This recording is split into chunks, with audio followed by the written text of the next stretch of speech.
back to Gav Goes In. Big up to all the mods for coming through. Big up to Lumi Rain as well.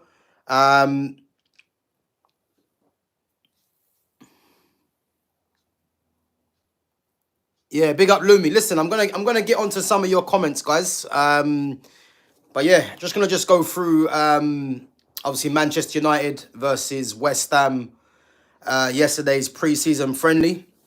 You know, 11:30 kickoff. Obviously playing at the MetLife Stadium in America, and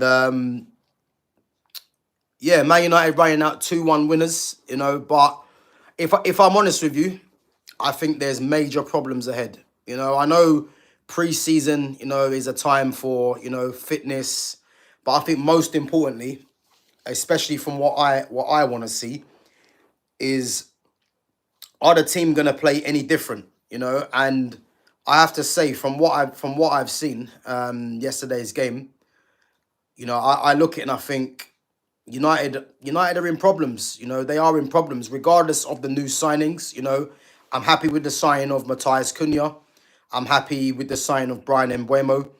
But do I think those two signings alone are going to take United where, for me, they need to go to? Not at this moment from what I'm seeing, you know. And again, I'm going to go through obviously the performances and how I thought certain players played. But again, it's very concerning from yesterday from what I see. So Lumi says, Mainoo, Bruno and Ugarte really controlled this match. Cunha always looks like he can provide a moment of magic. The Ligt looked like the Ajax version. He controlled that defense, promising signs. Yeah, Lumi, big up to yourself.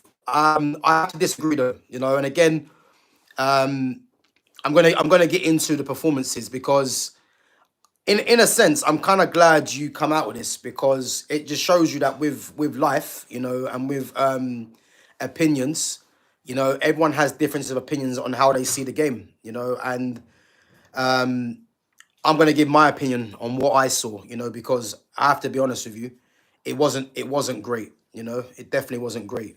However, Hojlund must be replaced easily. The weak link in this team. Heaven, great potential, but maybe not quite ready to be a first teamer.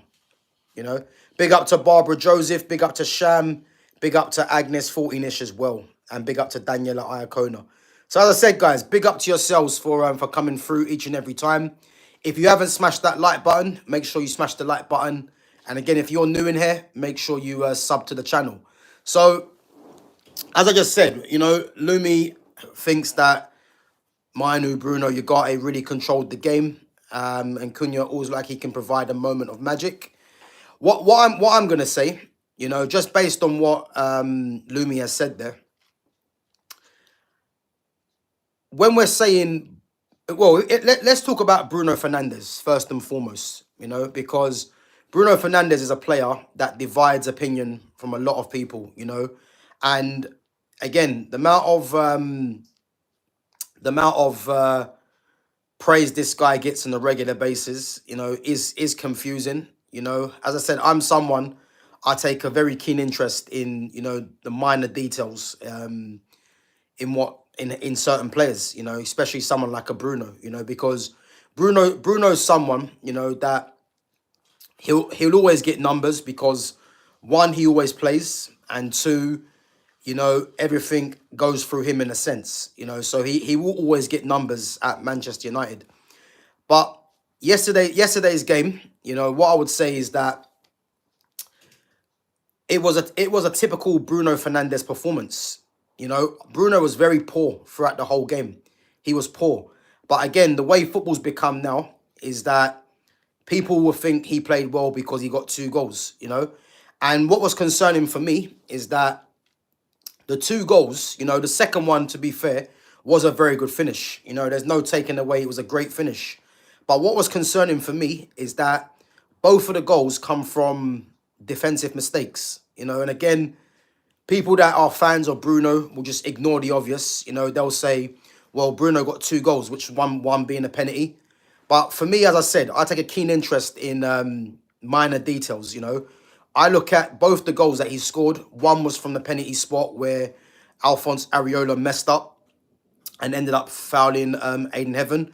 And as we know, Bruno Fernandes from the spot you know, Bruno Fernandes more times than not does convert from the spot. So that was no surprise, you know. The second one, as I said, Areola, poor pass out, you know. Kobe Mainoo does well to intercept the ball. And then obviously plays it to Bruno. And to be fair, Bruno with a great finish, you know. And there's no taking away from that finish because it was a very good finish. But I choose to look at performances first and foremost. And as we look at, this is a friendly, you know, and for me, you know, I'd much rather see good performances than someone getting goals because, again, performances are what players should be judged on, not on goals, because scoring goals week in week out is never gonna be is never got longevity to it, really. You know, so performances for me are most important. So I look at Bruno Fernandes yesterday, and Bruno Fernandes was poor. He was very poor. You know, he was giving the ball away. There was times where, not saying it was his own fault, but him and Hojlund, you know, the understanding wasn't there in terms of Bruno played the ball to him, Hojlund's made a run, you know. But in fairly, Bruno Fernandes was giving the ball away consistently, you know. But again, the two goals that he scored, one from the penalty spot and the second one, great finish. But when we're saying he controlled the game, I disagree massively. He didn't control the game. If anything, it'd be very interesting to see the stats from the game. And I think you'd see that he gave the ball away more than probably any other Man United player from what I see, you know. Manuel Ugarte, to be fair, had a decent game, you know. I'm not a massive fan of Ugarte, but I thought Ugarte was decent, you know. I thought the one where he set up Ahmad for the goal where he intercepted the ball and then put it through I can't remember what player it was. He put it through their legs, West Ham players' legs, and then played Ahmad through. Was a great bit of skill. Obviously, Ahmad was offside. You know, whether we say the ball was delayed or Ahmad didn't time his run, you know, is another thing. But I thought he was a lot better than what I've seen of him. But again, I'm not his biggest fan. But you have to give credit where credit's due when someone does have a good game. And again, let's not forget it is a friendly. You know, it is pre-season, so it's about getting the fitness in and getting patterns of play to go into the new season. Moving on to to Kobe Mainoo.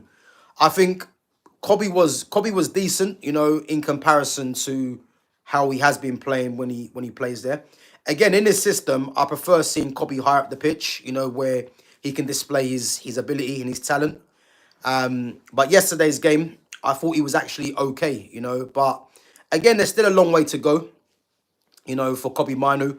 I do rate him highly, but I thought he was much better than what he has been showing previously in that position.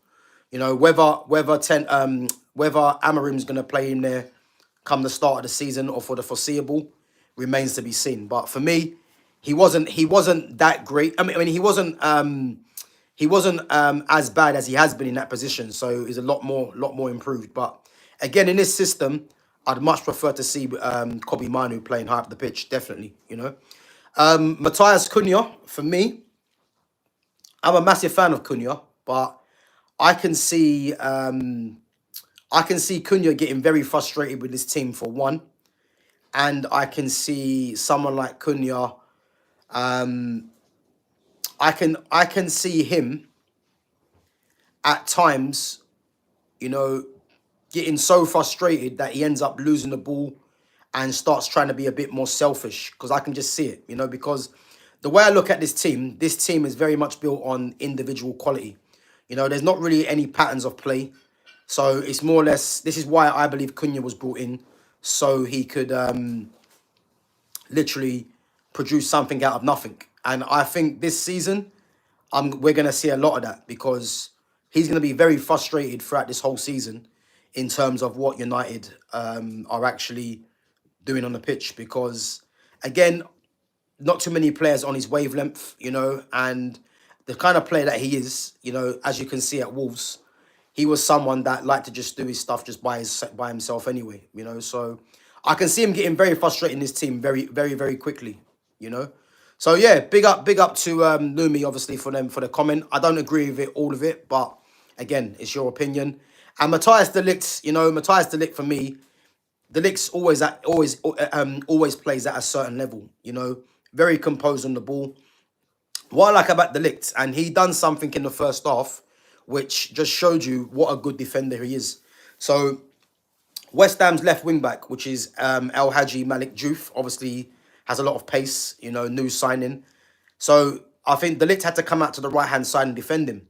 And what the Ligt done, the Ligt didn't dive in, but he made Diouf play a pass, which the Ligt knew he could cut out. You know, and again, these things go amiss because any other defender, you know, let's say, I'll give an example. If that was a Harry Maguire, I can guarantee you this now, Diouf would have tried to take him on, knowing that Maguire hasn't really got the pace. But the Ligt obviously has got a fair bit of pace, and the way the Ligt was, you know, he was delaying Diouf in terms of trying to get his other teammates back to help defend. He held him up, and which made Diouf rush the pass, and then he cut it out for a corner. And as I said, you know, little things like that, you know, go amiss. And this is why I'm saying, like, someone like the Ligt for me, along with Lenny Yoro for me, is a main starter, you know, 100%. And that back three of Heaven, the Ligt and Yoro, I think's got a lot of potential. You know, you've got Aiden Heaven, left-footed, you know, as that natural balance to the three at the back. The Ligt, you know, the most experienced out of the three, you know, and a captain for me as well, you know, marshalling that defence. And then you got Lenny Yoro's athleticism, you know, and composure on the ball.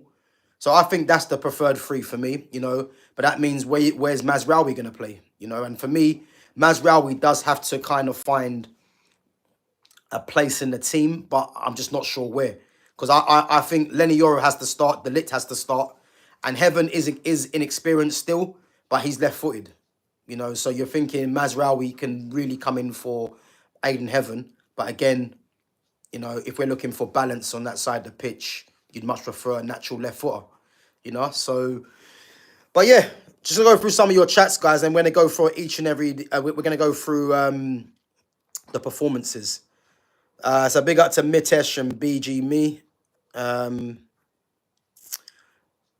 So Niche Fan says we are in deep trouble. There aren't any more signings coming. That was clear to me from the presser. Well, listen, if there's no more signings coming in, you know, and this is what United put together, because let's get it right, yeah. West Ham were arguably the better team in periods of that game. They were. You know, I think if you look at both the goals that United scored through Bruno Fernandes, they both come from mistakes. You know, whereas if you look at West Ham's goal, they worked that very well.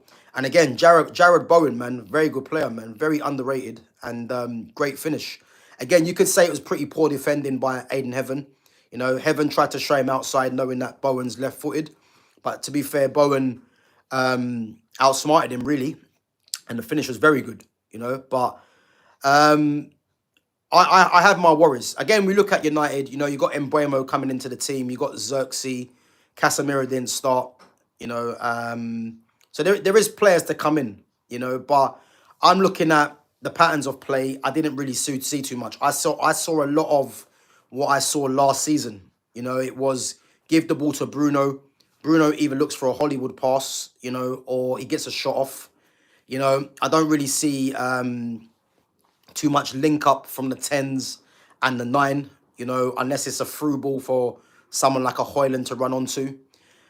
This system as well, for me, I don't like this system, as I've already mentioned plenty of times. I don't like it because I just don't like seeing Amad Diallo as a wingback, because Amad's got so much quality and his quality needs to be best served higher up the pitch. But because of this system, Amad's doing defensive work a lot of the time, which I don't like seeing, you know. Patrick Dorgu, to me, honestly, you look very good, you know, and I think Dorgu's going to get better as the season goes on as well, you know. As we know, Dorgu's got the pace, he's got the strength, you know, he's got the athleticism as well. So I think he's gonna progress 100%. Touched on Bruno and Ugarte and Mainoo already. Rasmus Hojlund, you know, and again, Rasmus Hojlund, you know, and this is what I'm trying to say to you, yeah, the bar is set for different players, you know.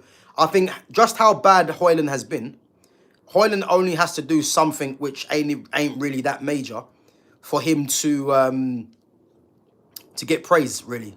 I mean, if you hear some of the commentators, the way they were talking about Hojlund, and it's like, this guy cost 72 million, and you're praising something that is a standard thing in football, you know? And I think to start the game, Hojlund looked lively, you know, he looked like he wanted to get in behind at every opportunity. And guys, let's not kid ourselves, you know.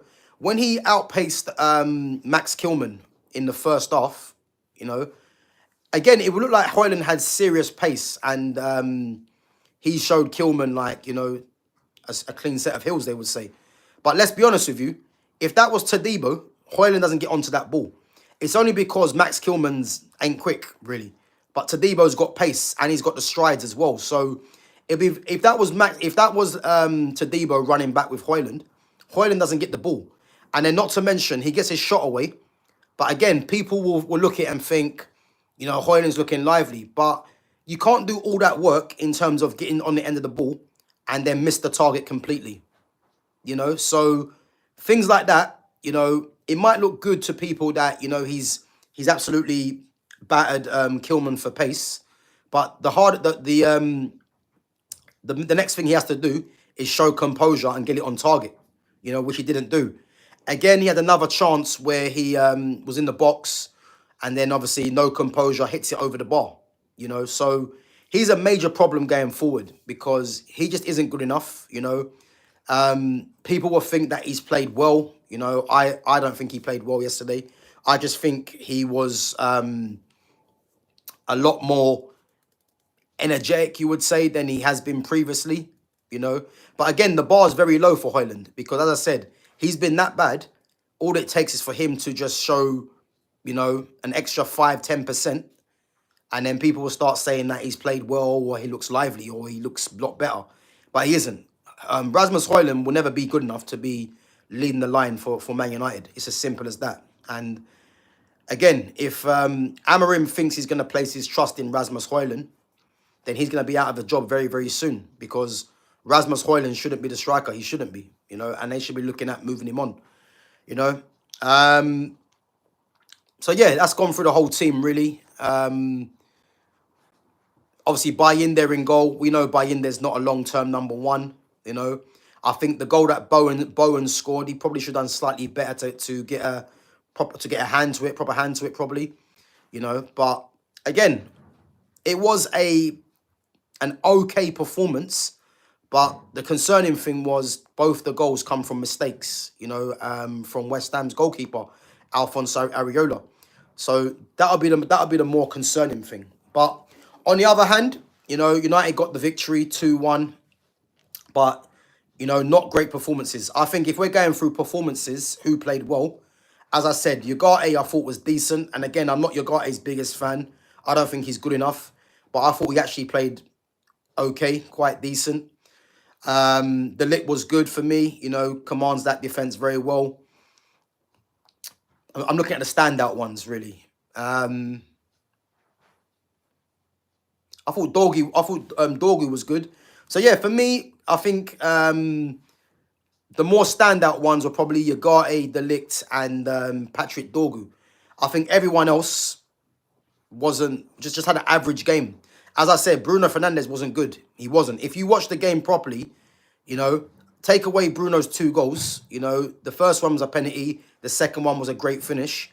He actually was very poor and was giving the ball away consistently. So I'm not having that he played well. No way.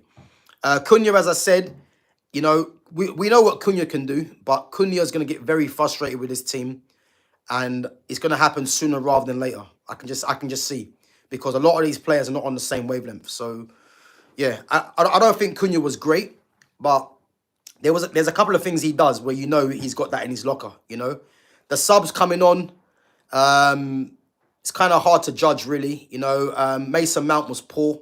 You know, Mason Mount, I mean, to think that United spent 55 to 60 mil on Mason Mount, he's got the number 7 shirt on his back and doesn't figure in his team, you know, is criminal, really. And when he came on, he was giving the ball away. You know, again, the way Mason Mount plays, he gives it away and try and wins it back. But really and truly, shouldn't be giving it away in the first place, you know. There wasn't really nothing to write home about the subs, really. There wasn't really no one that I would say stood out when they come on. So yeah, Niche fan says Ruben said Rasmus is a threat. Complete and utter bullshit. He's an Ineos yes man. I'm praying Qatar comes in with 10 million. Yeah, big up to Niche fan. What I would say, Niche fan, is the whole Qatar thing. You know, it's we're gonna put a lid on that one because Qatar are not coming in. They had, the chance for Qatar to come in has now passed for me.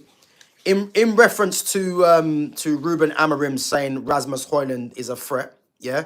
Now it's either one or two things what Amorim's doing. He's either trying to get Rasmus's value up, so he knows that if he talks good about him, he can sell him on, you know, or get good or get good money for him. But if he actually thinks Rasmus Hojlund is a threat, then again he's gonna lose his job very soon because I won't have no one tell me that Rasmus Hojlund is a good striker because he's not, you know. And again, Rasmus Hojlund just isn't the level required to do anything for Man United. You know, he's not. Regardless of what anyone says, I'll debate this out of anyone. If anyone tells me that Rasmus is good, he's not. And yesterday's game, as I said, he looked energetic to start the game with. Yeah, he looked like he was up for it. But I think because he paced out Max Kilman, people will think that, yeah, Rasmus means business this season. Max Kilman's not quick. If that was John Clare Todibo, Rasmus ain't getting on the end of that ball. And as I said, not to mention, he missed the target for the shot. And then the other chance he had in the box, he put it over the bar.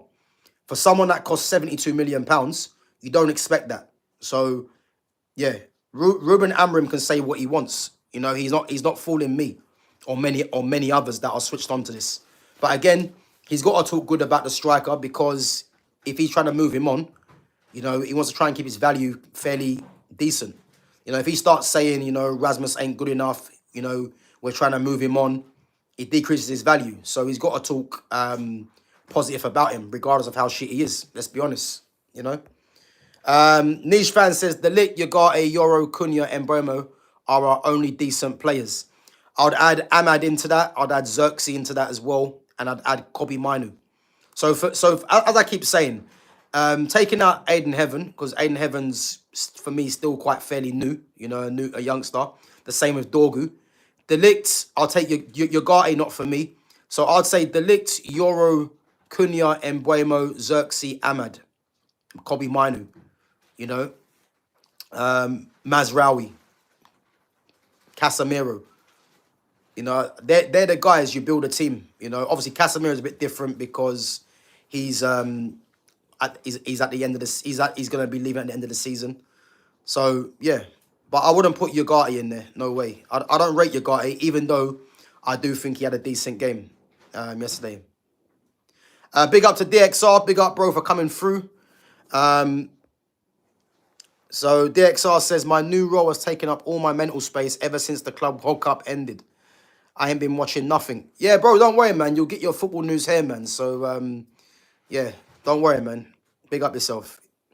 So Niche fan says, you completely nailed it. Exactly the same. Give the ball to Bruno and cross your fingers. Nothing changes. 0 team goals.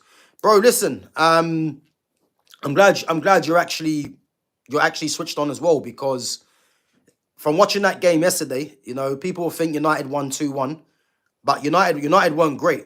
They weren't great at all, you know. And as I said, I haven't seen nothing from this team this season for me to believe what they're gonna do going into next season.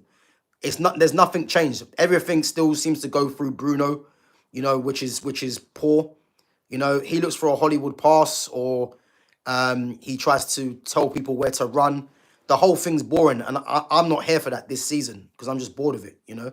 So, as I said, he's got 5 games beginning of the season where he's going to need to show something different, because it's concerning to think that United got 2 goals, which were opposition mistakes. You know, it's not great, because you can bet when they play up against Arsenal first game of the season, it's not going to be like that. Or when they play City or Chelsea, those teams are not going to be giving up chances the way that West Ham did. So, so as I said, man, it's not great, you know. Big up to BG Me from India. Yeah, big up, man. Big up for coming through. Big up to 40 Years Life as well. Guys, if you're still in the chat, I will get through each and every one of your messages. You know, smash the like button. Again, if you're new in here, make sure you sub to the channel. 40 Years Live says Liverpool spending all that money to lose 4-2. Yeah, I see they got beat 4-2 by AC Milan. But again, it's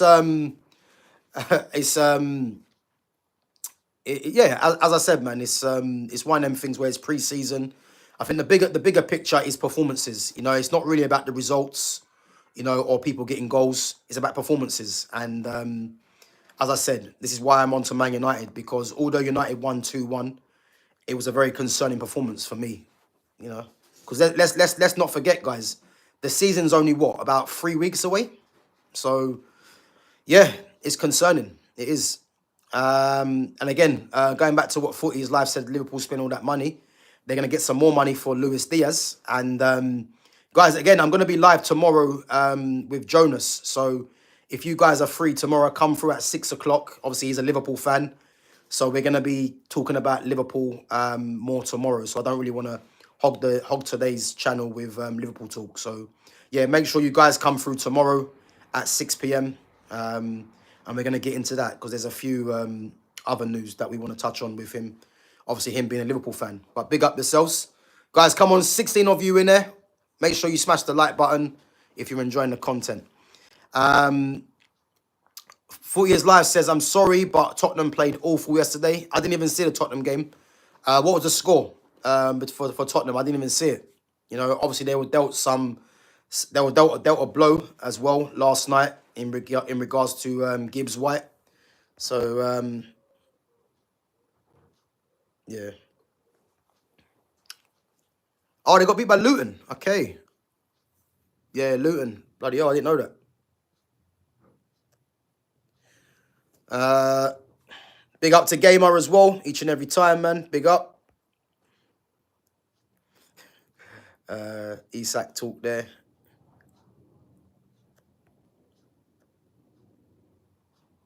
Okay, so they drew 2-2 with 2-2 with Wickham and 0-0 with Luton. Newcastle lost 3-2. Yeah, I see. I think Newcastle got beat by Arsenal. But again, it's not really so much about the results, really. It's pre-season friendly, you know.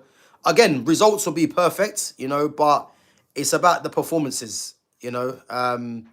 Because if performances are not up to scratch, then going into the season, you know, you're not going to take much confidence, you know.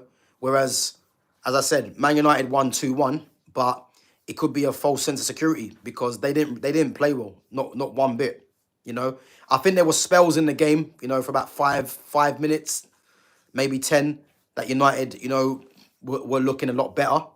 But on the whole, West Ham could have won that game. They could have, you know. And as I said, both goals come from mistakes. You know, you can say that United pressured them into mistakes, but it wasn't. Because when Areola obviously dropped the ball and then went to grab the ball when he fouled Aiden Heaven, again, a more composed keeper doesn't do that, you know, so that's arguably not a goal. And then when he played the ball out and obviously Kobe Mainoo intercepted it, again, against the better teams, you don't expect that. So, yeah, it's one of them things, really, you know. Yeah, listen, Gamer, we're on the season, man. Yeah, I'm the same, you know, because I just want to see what happens at the start of the season. Like that's the honest thing I want to see, man. I want to see what Ten Hag's gonna do. I think what's gonna be interesting for me as well is how he's gonna start the season, what players he's gonna start. Because if we're looking at Mbeumo and Cunha, the only ones coming in, you know, let's say I wanna see what team he starts with, because his first lineup is gonna tell me what's gonna go on through the season if he makes it. Because the team that I will play, you know, and I'm gonna say it now, is not gonna be the team that he's gonna play, you know, and this is where I'm gonna start to lose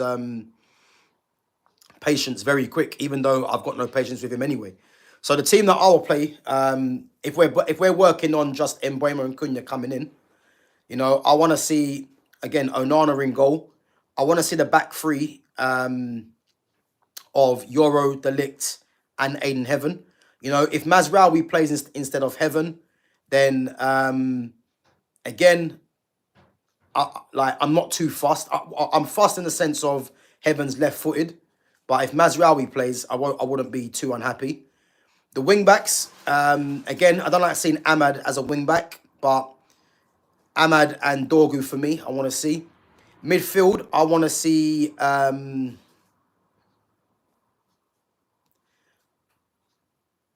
want to see Casemiro in there.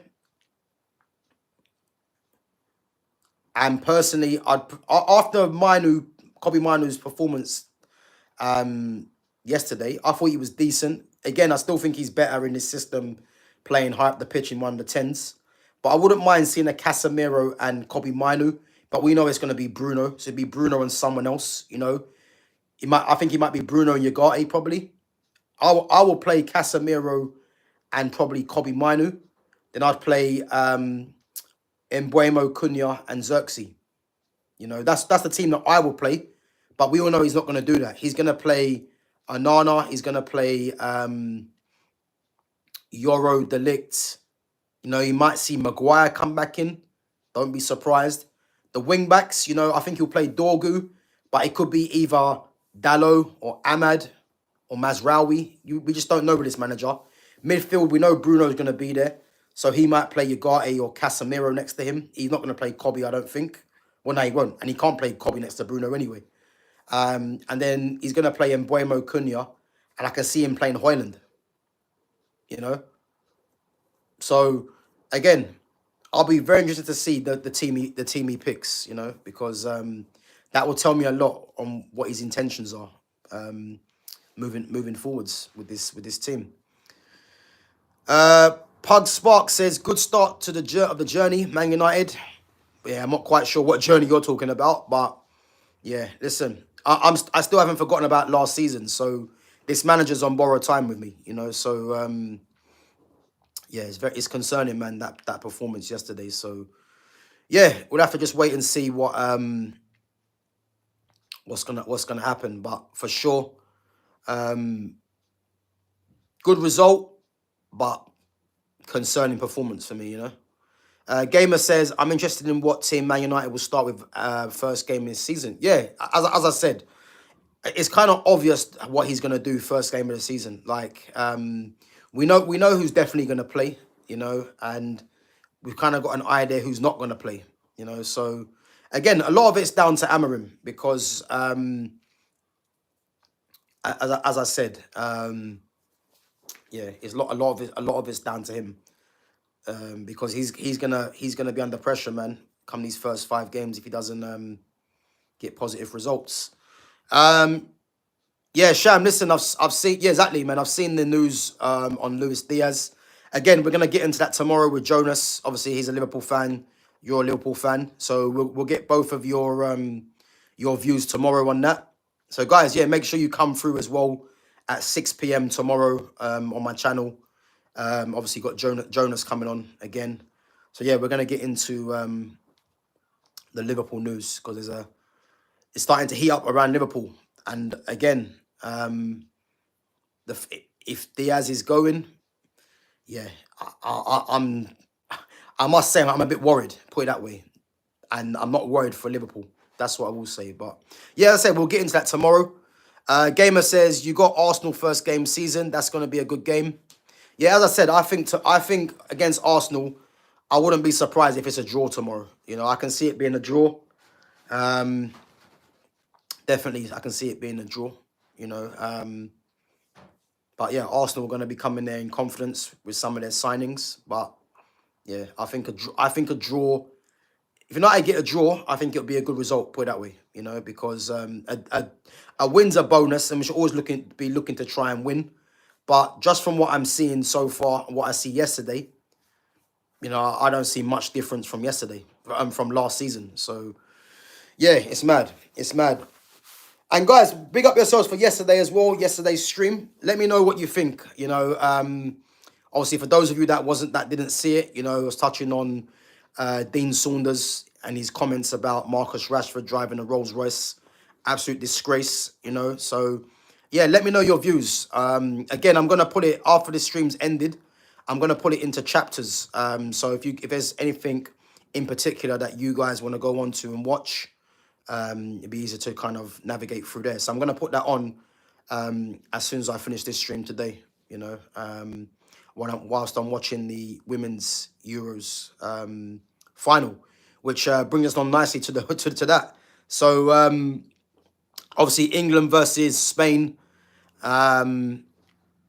Euro 2026 women's final, and yeah, as I said, man, I don't particularly watch the women's football too much, you know. But in the Euros, the World Cup, you know, there are a few games that I do try and watch. You know, I watched the what I watched. I watched Spain versus Germany. I watched obviously England versus Sweden and England versus Italy as well. Guys, let me know who you think will win the final. You know, I think some of you might know already who I'm going with. And to be honest with you, I'm going to say Spain win this. And I'll tell you why. Because I look at England lost their first game against France. Yeah. And if you look at that side of the draw, that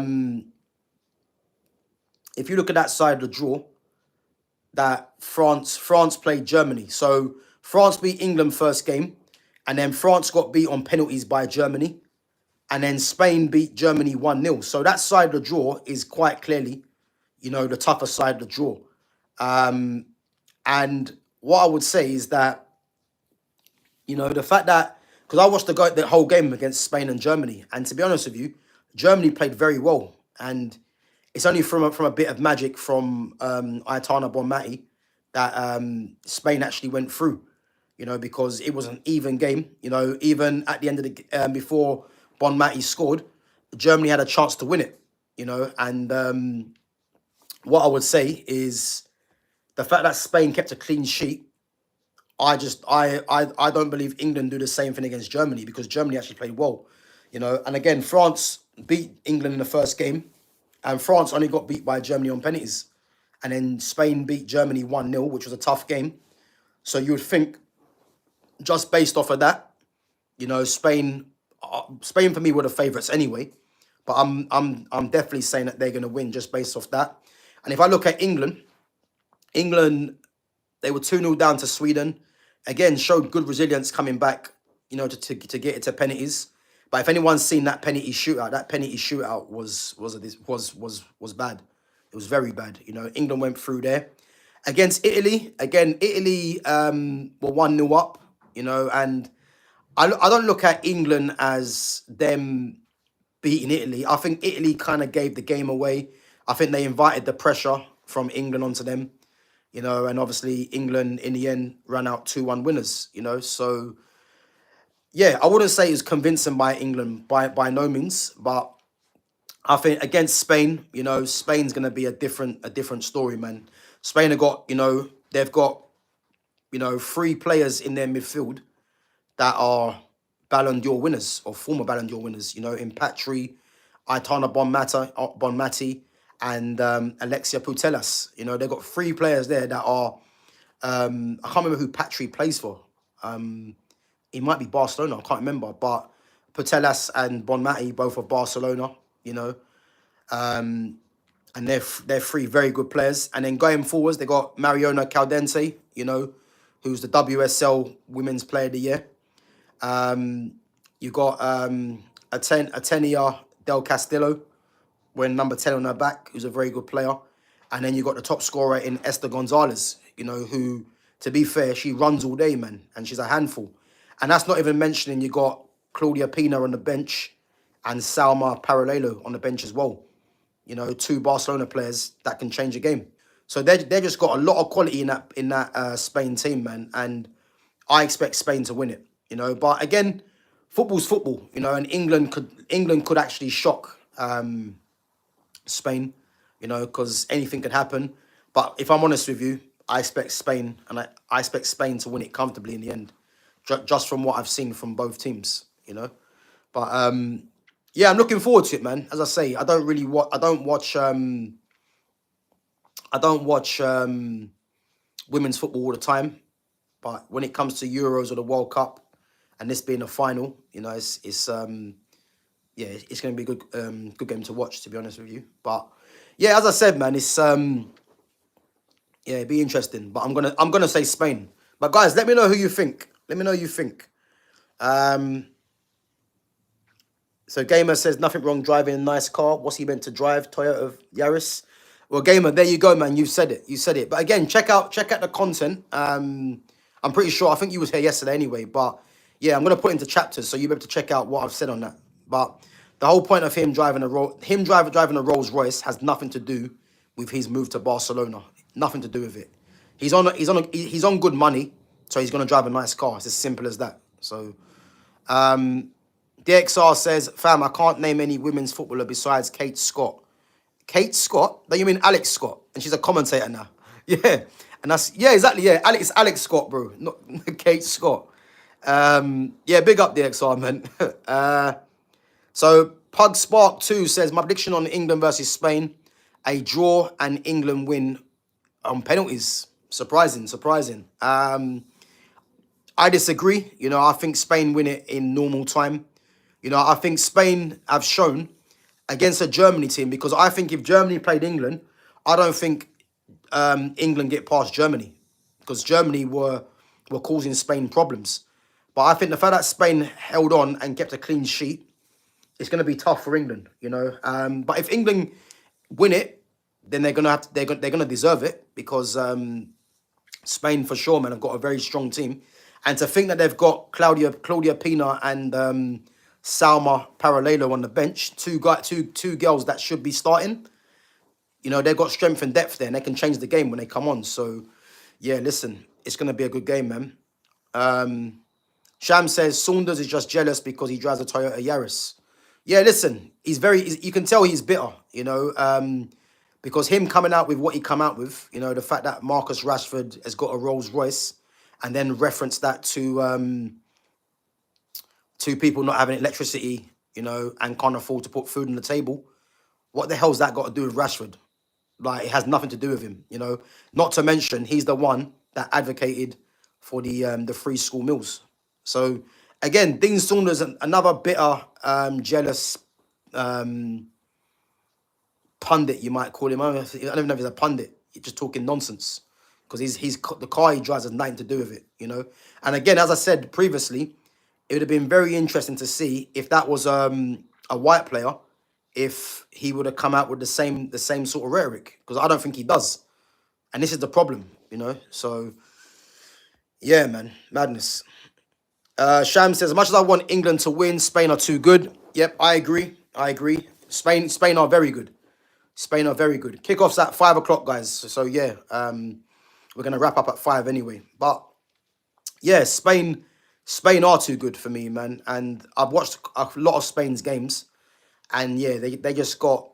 I said Spain from the start, they're gonna win it. I just saw what they got. They've got the current Ballon d'Or at the moment in Aitana Bonmati, and how coincidental that she scored the goal to get him to the final against Germany, their first ever Euro final. Funny enough, So yes, but they're gonna have too much, man. But if England do win, they're gonna have to have luck on their side, and they're gonna have to, yeah, play very well to beat this Spain team.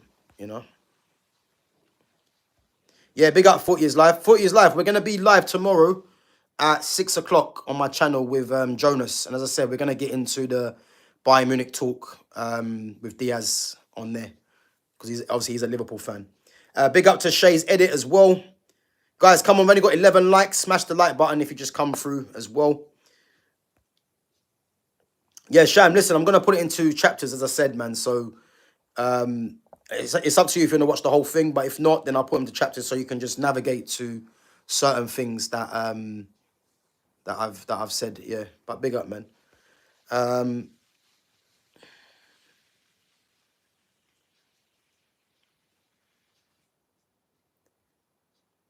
DXR says Marcus was getting mugged off because of his 2 massive earnings. Remember last season?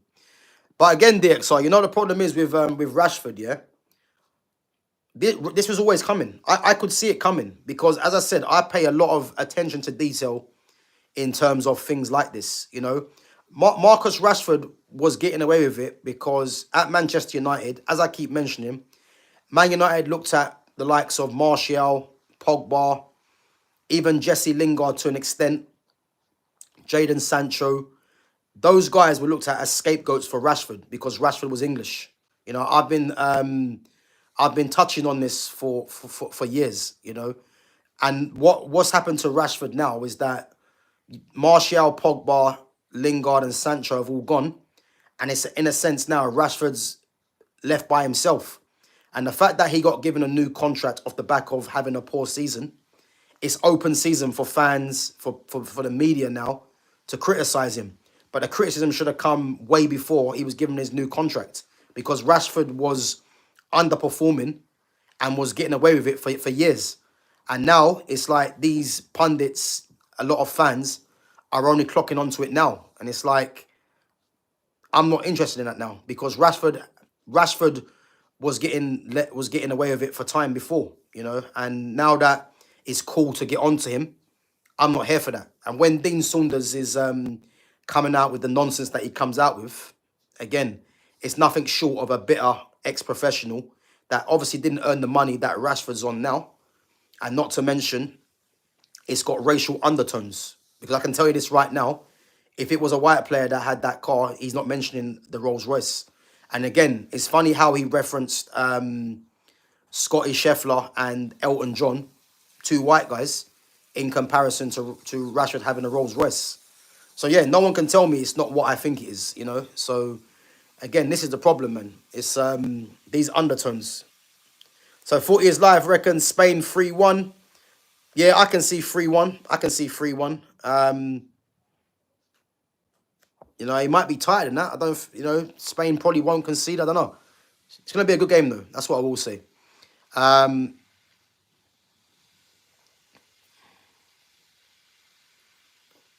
That guy is just getting targeted now. Yeah, listen, and rightfully so, man, because you can't come out with nonsense like that live on air and think there's going to be no sort of backlash, you know, because it's cool if you think Rashford doesn't deserve the move to Barcelona.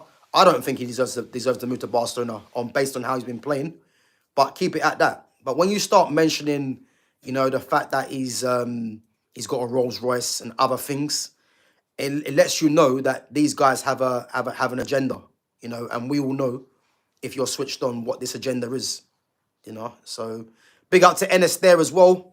Guys, come on, smash the like button if you're enjoying the content. We got 11 likes, and obviously sub to the channel as always. Pug Spark says, crazy start of the season, Man United versus Arsenal. What could go wrong? A lot. What I would say is if Arsenal lose the game, it's panic stations.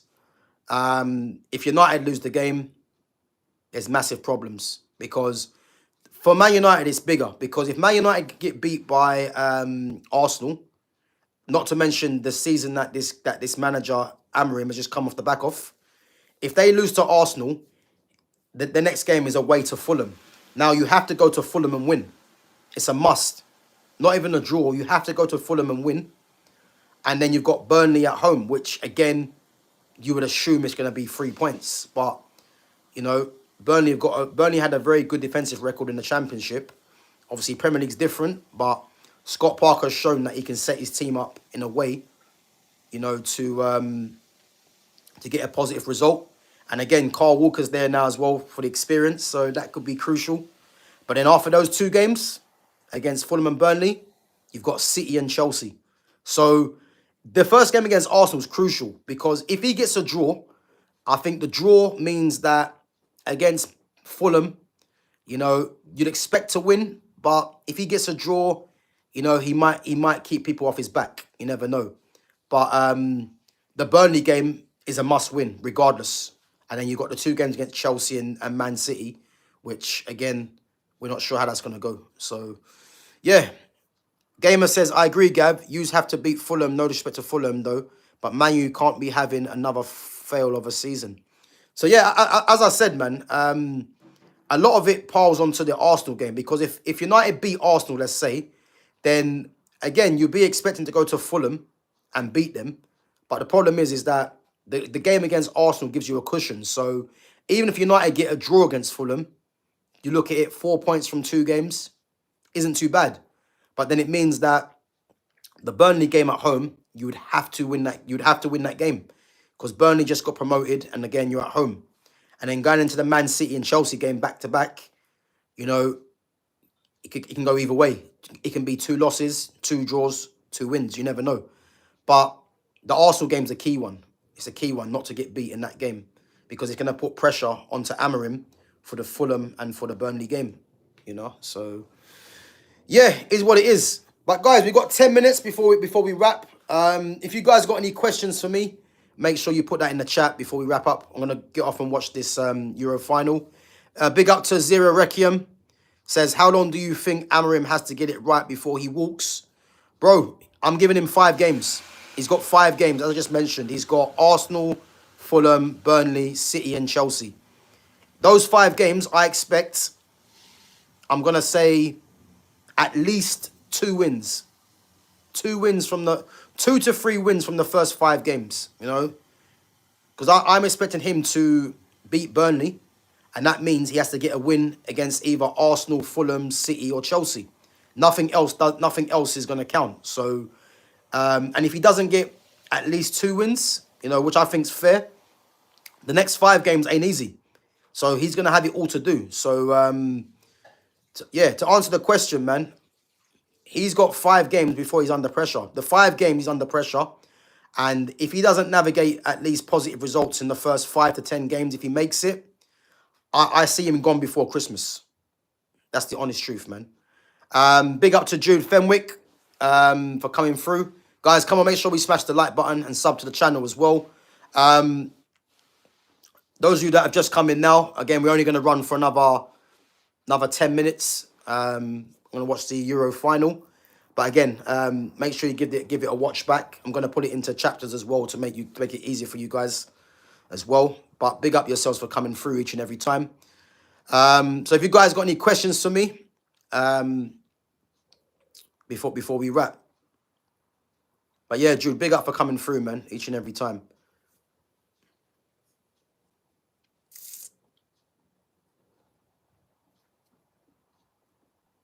To be fair, England got some decent players though. You know that can cause problems. You know, you got I like Ella Toon from Man United. She's a very good player. You know, plays in the number 10.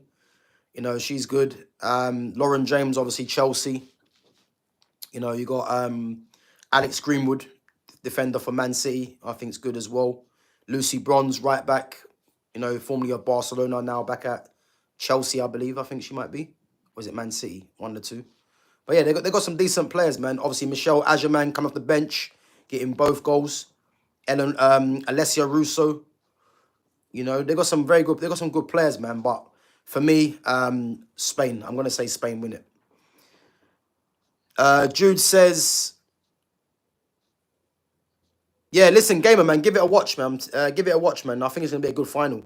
Sorry, NS there says, if Gyökeres doesn't score in his first 7 games, will you be suspicious? And what are your thoughts on Anthony moving to Al Nassr? So if we touch on Anthony first, I haven't heard the news about Anthony moving to Al Nassr, but João Felix has just gone to Al Nassr. So whether Al Nassr go and get Anthony as well, I'm not too sure because João Felix has agreed a deal to go there today. And on Gyökeres, if he doesn't score in his first 7 games, I mean, that's going to be down to Arsenal to panic, you know, because, again, I'm not a massive fan of Gyökeres, you know. Gyökeres does score goals, albeit in the Portuguese league, but he wasn't someone that I wanted Man United to sign, really, you know, because I don't believe he's someone that United desperately need, you know. I think United have other areas of the pitch that need to be addressed before spending that money on Gyökeres, in my opinion. But if he doesn't score in the first 7 games, then...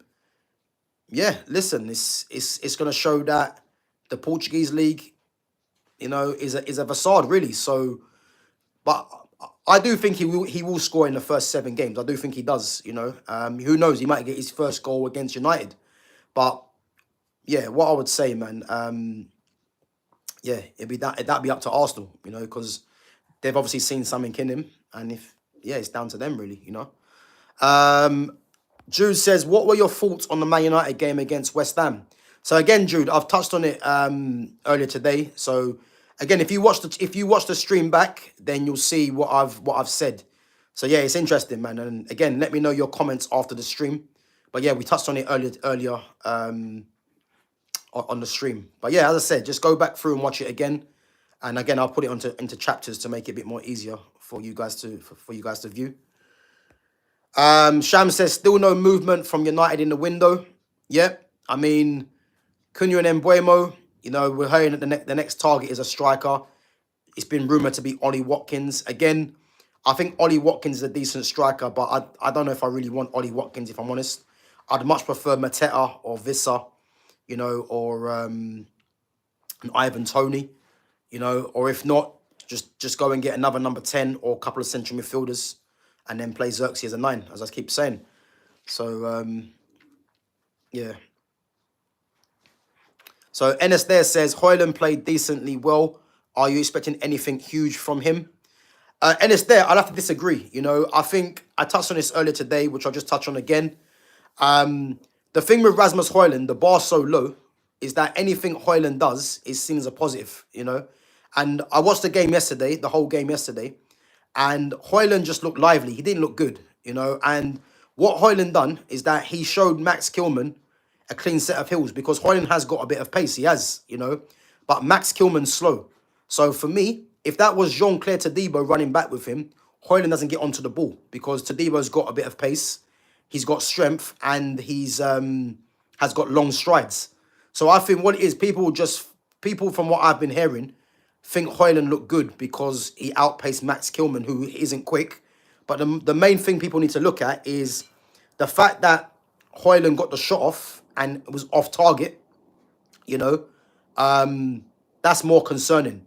The fact that he got given a chance in the box, you know, and showed no composure and put it over the bar, that's concerning. So do I expect anything from him? No, he ain't good enough and needs to be removed from the club, you know.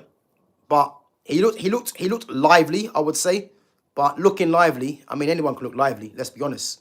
But the quality from the guy just isn't there. And the quicker they move him on, the better, you know. Yeah, listen, Ivan Toney would be ideal, man, but I don't see it happening. But we can dream. Just looking at Spain's midfield, man. Mariona Caldente as well. Yeah, Patri, Aitana, Alexia Putellas. Yeah, they got a serious team, man. Serious team. So United don't want to pay 40 million. And again, I don't particularly want Ollie Watkins. And it's not because Ollie Watkins is shit. I just don't want Ollie Watkins, you know, because United have other areas of the pitch they need to strengthen before that, in my opinion. Because if United have a thriving system, you know, where there's combinations in the attacking phase and that, you don't need to go and get a number 9 striker that gets bare goals, because you've got goals from out wide, as I keep saying. So Man United, for me, you just need to go and strengthen that central midfield, you know. And once you strengthen that central midfield, I believe everything else takes care of it. Takes care of it. And again, if you get another number 10, if you don't go and get the striker, it's cool. And again, 60 million for Ollie Watkins is criminal. So I don't want to see that, you know. But guys, listen, big up yourselves for coming through. I'm gonna get off and watch this this Euro final. You know, it's gonna be a good game. But as I said, guys, I will be putting the stream from today and from yesterday into chapters. So yeah, if you guys just keep an eye out for that to see when that's done, just help you navigate to certain points that you want to see me talk about. But as I said, big up to all the mods for coming through each and every time. And big up to your questions, guys, and your comments. You know, it's much appreciated, as I always say. And I'm going to be back, guys, tomorrow at 6 p.m. with Jonas. So again, if you're a Liverpool fan, you know, or if you want to talk about some Liverpool talk, again, he's a Liverpool fan. So we'll be getting into that tomorrow at 6 p.m. on my channel. So yeah, make sure you guys come through if you're free. And as always, keep showing your support and give us your questions and your comments. So yeah, guys, big up yourselves. Smash the like button, sub to the channel. And yeah, I'm going to catch you guys in a bit. Take it easy.